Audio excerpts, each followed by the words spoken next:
안녕하십니까. 자동차, 보험, 화장품 등 세일즈 분야의 신인이 꼭 봐야 할 소득 5배 만든 영업 비밀과 그걸 한 방에 다 날려버린 이야기입니다. 오늘은 저의 영업 입문기와 소득 5배 성공의 비밀 이야기를 해드리려고 합니다. 세일즈를 하시는 분이라면 제가 겪은 노하우를 잘 활용하여 대박나시기 바랍니다. 또한 그렇게 번 돈을 한 방에 다 날려버린 폭망한 사연을 통해서도 저와 같은 전철을 밟지 않는 선구안을 가지시기 바랍니다. 군대를 제대하고 복학을 하기 위해서 돌아왔습니다. 그런데 깜짝 놀랄 일이 벌어졌어요. 중학교 때 사북중학교에서 복싱으로 전국대회 동메달을 딴 동생이 체육고등학교를 제가 다니는 대학 주변으로 온 겁니다. 시골에서는 서울로 보내야 되는데 잘 모르니까 형이 있는 데로 보낸 거죠.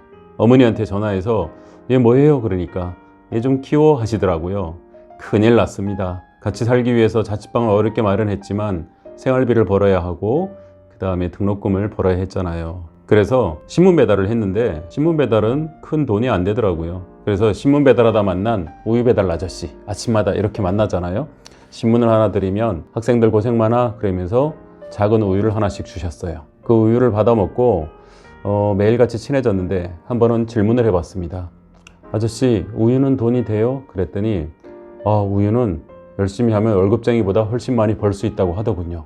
그래요? 그럼 그 말을 듣고 쫓아갔죠. 그 말을 듣고 쫓아간 보급소에는 마침 누가 관둔 자리가 하나 있었습니다. 소장님이 엄청 반겨주십니다. 소장님이 그걸 대신 돌리고 계셨거든요. 그래가지고 그때부터 바로 일을 하기 시작했어요. 자, 열심히 새벽같이 일어나서 일을 하기 시작합니다. 동생은 야쿠르트 아주머니가 쓰는 그 구루마로 평지를 돌리고 저는 아주 값싼 오토바이를 사서 달동네를 돌리기 시작했습니다. 구역은 넓은데 잘 안 돼서 누가 망하고 나간 자리죠. 그래서 많은 물량은 아니었지만 성실히 돌렸습니다. 정말 성실히 돌렸습니다. 새벽 4시에 일어나서 그때는 달동네 같은 경우에 철문을 같이 쓰고 있기 때문에 우유 봉다리를 텅 던지면 철렁하고 소리가 나면 그 소리를 듣고 새벽 6시에 일어난다 할 정도로 우유 먹는 사람들이 제가 정확히 우유 배달하는 것에 대해서 인정을 해줬습니다. 하루도 안 쉬고 그때는 토요일, 일요일도 배달을 했습니다. 자, 그런데 아무리 성실히 일을 해도 잘 되지를 않더라고요. 그래서 소장님한테 얘기를 했습니다. 소장님, 아무리 열심히 해도 물량이 줄어들어요. 왜 그러죠? 했더니 그건 당연한 거야. 왜 그러냐 하면 경제 상황이 안 좋아져서 끊는 사람이 있을 수 있고 그 다음에 이사 가는 사람이 있을 수도 있고 경쟁 우유사가 판촉을 해서 뺏어가기도 해 그러더라고요. 그렇군요. 세상을 열심히 성실히 산다고 되지 않는 거였어요. 새벽 4시부터 일어나서 아무리 열심히 정해진 시간에 배달을 해봤자 의미가 없더라고요. 그건 기본이었던 겁니다. 그래서 판촉사원을 어떻게 씁니까? 그랬더니 판촉사원을 쓰면 그 사람들이 판촉을 해줄 거야. 그 대신 한 달치 마진을 줘야 돼. 할 거야? 그리고 판촉물도 사줘야 돼 하더라고요. 그래서 일단 해보겠다고 했죠.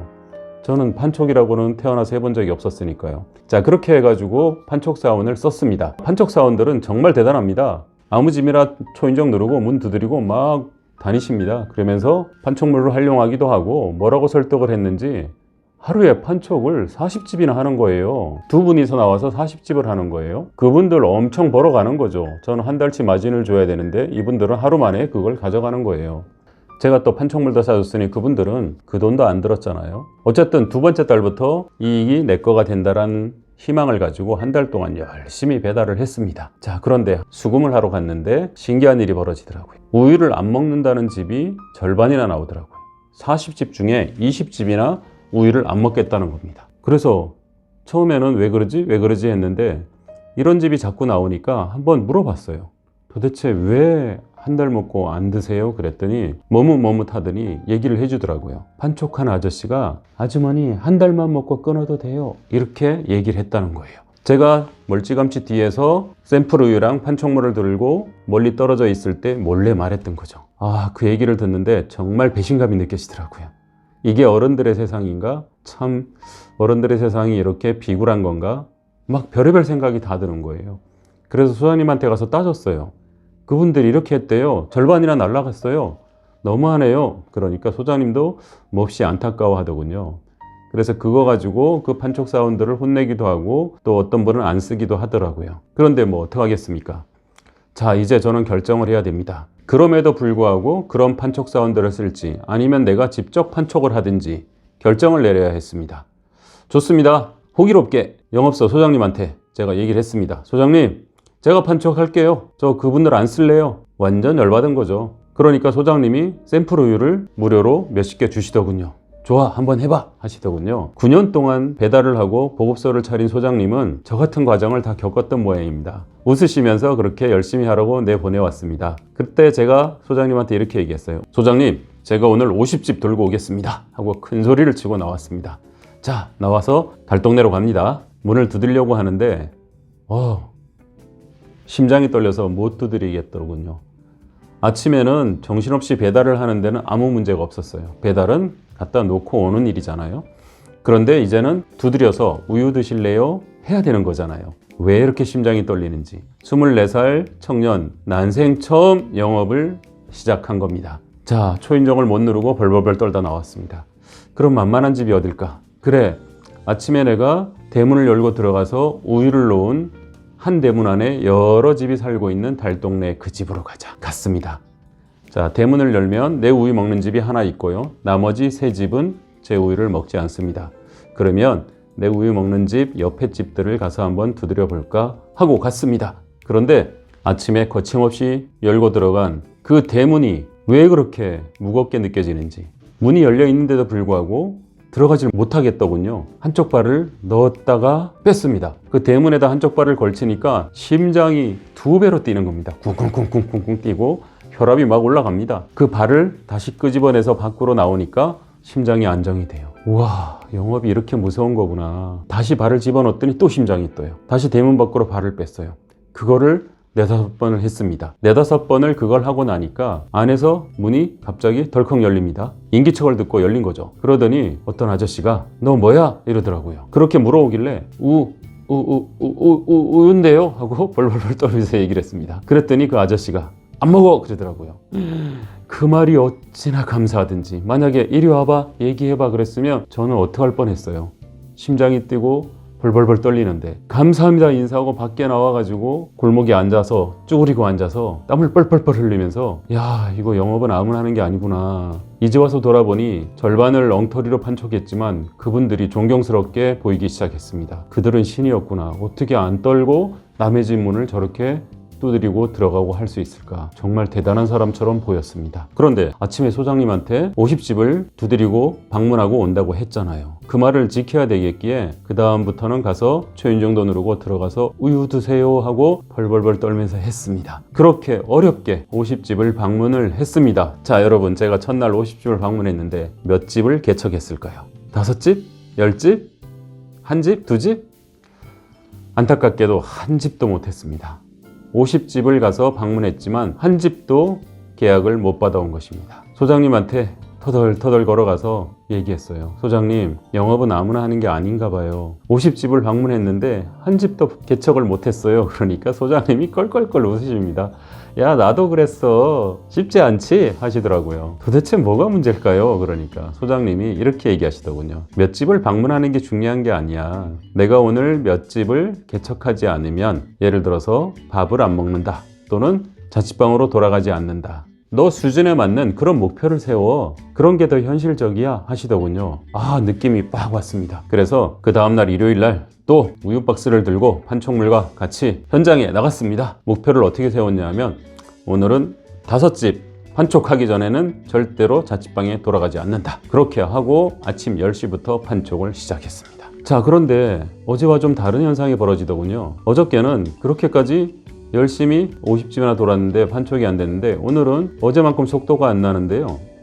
오전에 한 집이 판촉이 되는 거예요. 가만히 이유를 생각하니까 어제랑 내가 달라진 거예요. 어떻게 달라졌냐면 어저께는 띵동 누르면 누구세요? 하고 나오잖아요. 그럴 때 우유 드세요 이렇게 얘기하면 안 먹어요 하고 아주머니들이 얘기해요. 그러면 네, 안녕히 계세요. 그리고 돌아 나왔어요. 왜 그러냐 하면 그때 어저께의 목적은 몇 집을 두드리느냐가 목적이었기 때문에 상대방이 어쩌면 빨리 거절해 주기를 바라면서 50집을 채우기에 급급했던 것이죠. 근데 오늘은 달라졌어요. 오늘은 5집을 개척하기 전에는 안 돌아간다고 했으니 설득을 해야 합니다. 띵동, 누구세요? 우유인데요. 안 먹어요. 그러면 잠깐만요. 이 동네 우유예요. 그리고 예쁜 판촉물이 있어요.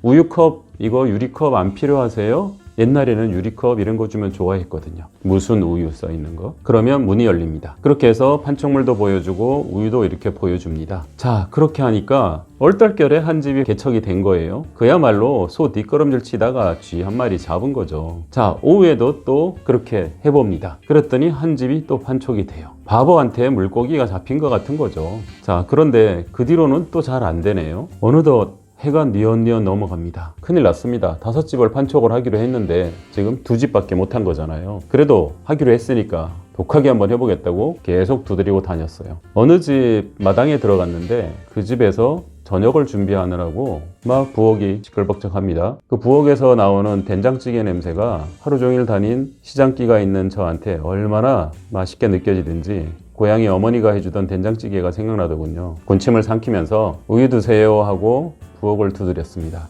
부엌에서 나오시는 아주머니가 이렇게 얘기하더군요. 아니 총각 왜 이 시간까지 그리고 다녀요? 하더라고요. 가만히 보니까 제 우유 먹는 고객이었더군요. 수고하면서 2-3번 본 분입니다. 그때 제가 이렇게 얘기했습니다.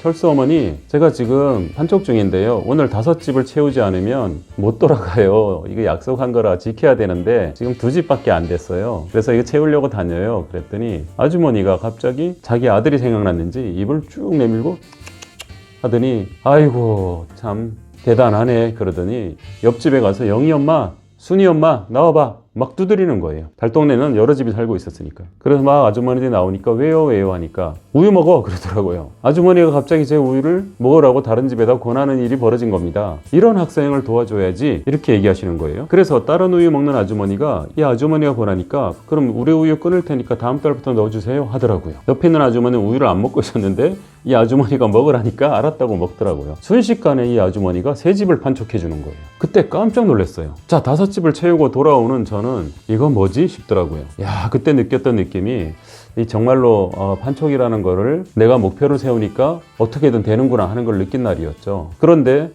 그 아주머니가 도와줘서 된 것을 보고 느끼면서 기존에 아는 고객들을 잘 활용하면 되겠구나 팁을 하나 얻은 겁니다.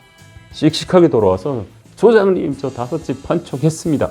깜짝 놀라시더라고요. 소장님은 1-2집이나 해올까 이렇게 생각했다는 거예요. 그때부터 자신감이 생겨서 오늘은 7집 판촉하지 않으면 돌아가지 말아야지. 오늘은 10집 하지 않으면 돌아가지 말아야지. 이게 먹히기 시작했습니다. 요령도 생겼잖아요. 그래서 내 우유를 먹는 아주머니를 찾아가서 그분한테 작은 판촉물 선물을 하고 옆집 소개 좀 해주세요. 이런 방법을 쓰기 시작하니까 되기 시작하는 것이죠. 자, 그래서 제가 5배 소득 시스템을 장착하기 시작을 했습니다. 그래서 제가 8가지 얘기를 할 거예요. 이 8가지가 오늘 제 강의의 핵심이니까 여러분들 지금 하는 세일즈랑 한번 연결을 해 보시기 바랍니다.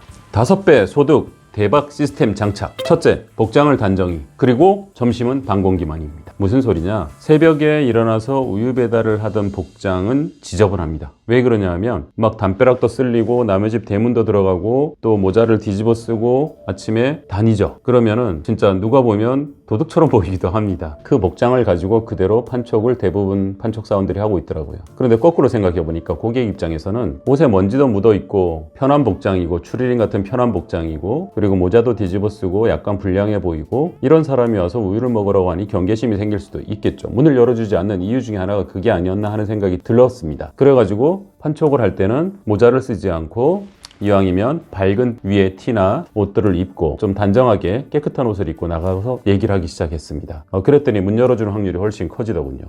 2번째는 판촉을 하고 돌아다니다가 오전을 마치고 점심때 밥을 먹습니다. 자, 그런데 밥을 먹어야 되는데 아침도 굶고 배달을 했죠. 우유 하나 먹고 아침을 때웠잖아요. 그리고 바로 판촉을 하러 나왔습니다. 오전 내에 또 판촉을 하고 다녔으니 얼마나 배가 고프겠어요. 그래서 식당 가가지고 예를 들어서 김치찌개, 된장찌개 이렇게 시키잖아요. 그러면은 허겁지겁 먹게 되어 있습니다. 그때는 공깃밥 무료였습니다. 추가로 더 달려면. 그러면 최소한 공깃밥 2개를 말아서 허겁지겁 먹고 나면 새벽같이 일어나서 배달을 하고 포식을 했으니 얼마나 또 졸리겠습니까? 노곤해 오기 시작합니다. 그러면은 나약한 마음이 들어요. 가서 1시간만 자고 올까? 이런 생각이 듭니다. 그러면 갑니다. 배가 부르니까 남의 집 문 두드리기도 싫습니다.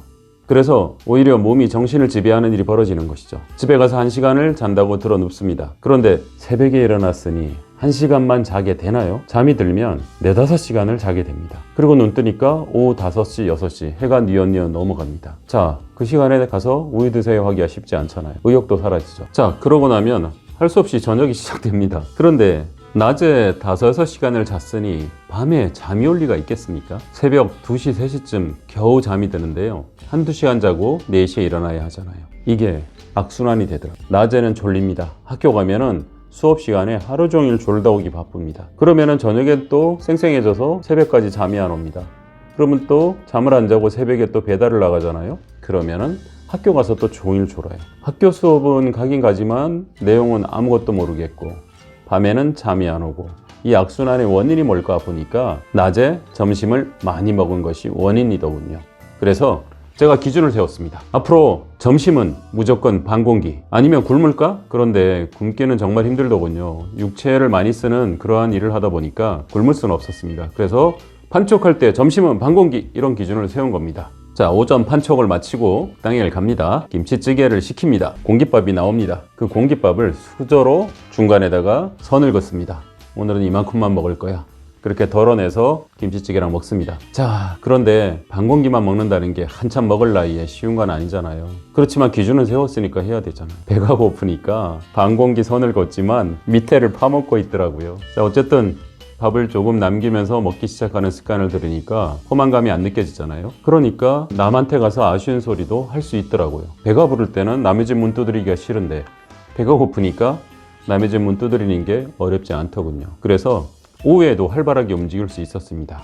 이것이 첫 번째 만든 복장을 단정히 호감 가게, 그 다음에 점심은 반 공기만, 이걸 실천을 했던 것이죠. 두 번째, 내 수준에